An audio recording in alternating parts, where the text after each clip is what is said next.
la diplomatie malienne est un cas d'école pour la France. On va éduquer la France. Et vous allez voir que la France sera l'esclave des pays africains. On en fera ce qu'on voudra. Et à l'avenir, ce sont les Africains qui vont imposer des présidents patriotes à la France. Il faut rééduquer cette France. Il faut que les peuples soient obligés de se regarder en face, de regarder leur laideur en face, leurs crimes contre les Africains qu'ils ne considèrent pas comme étant des êtres humains, mais comme étant des choses. Ça, c'est bientôt terminé. Donc, en revenant sur cette calamité qu'est cette ministre qui ne prend pas la leçon. Voilà, et justement, ce qui l'attend, c'est elle ira à la poubelle de l'histoire comme ses prédécesseurs.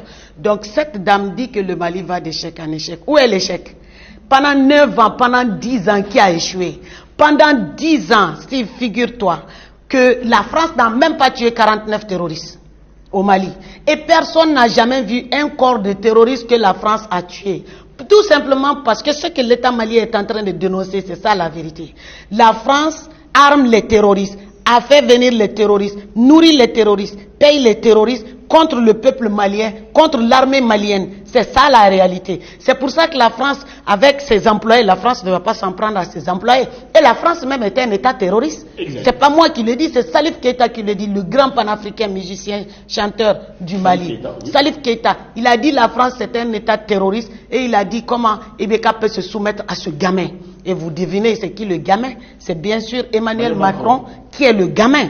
Donc la France c'est un État terroriste. Ça c'est un fait. C'est la France, la preuve est que notre autorité a tiré Macron par les cheveux pour l'agenouiller devant l'ONU et faire éclater la vérité avec des preuves. Parce qu'aujourd'hui, avec la montée en puissance de l'armée malienne, on a des radars, on a tout. Donc les intrusions aériennes que la France faisait au Mali ne sont plus possibles. La France ne peut même en étendant son transpondeur. Quand d'ailleurs, ces avions-là de la France qui violent notre espace aérien viennent de chez Ouattara, viennent de chez Bazoum. Ce sont les deux pays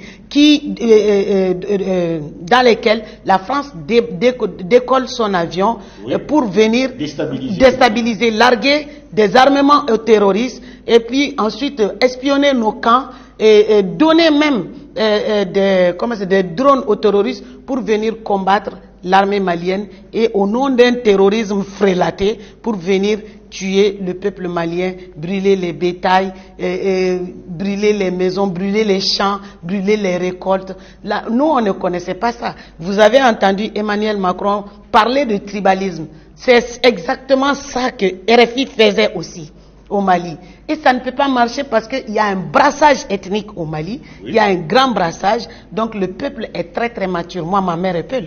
Ma mère est Peul, sa mère est Peul, son père est Peul. Mon père n'est pas Peul.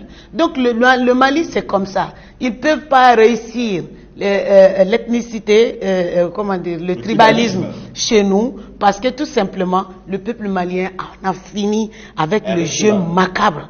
Non, avec le jeu macabre. D'ailleurs, on a condamné, tout le monde a condamné les propos de Macron. Il faut le répéter, sauf les politiciens maliens. Eux, ils sont dans le silence, espérant que... Et quelques partis politiques qui avaient été financés par la France à hauteur de... C'est pas quelques, on est en train de sortir du système France-Afrique. Oui.